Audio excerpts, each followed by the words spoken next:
عدالت عالیہ کے سامنے۔ مقدس لوکا کی انجیل 22 باب 63 تا 71 آیات تک۔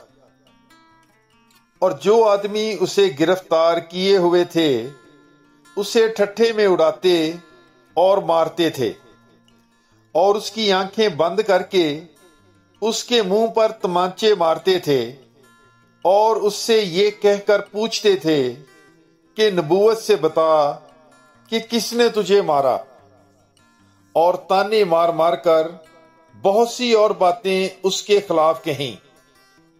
اور جب دن ہوا تو قوم کے بزرگ یعنی سردار کہن اور فقی جمع ہوئے اور اسے اپنی عدالت عالیہ میں لائے اور کہا کہ اگر تو المسیح ہے تو ہم سے کہہ دے۔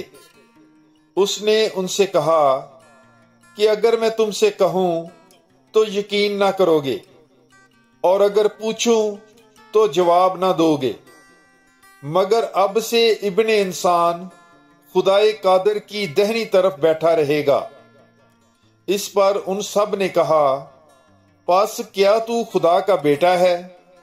اس نے ان سے کہا کہ تم خود ہی کہتے ہو، کیونکہ میں ہوں۔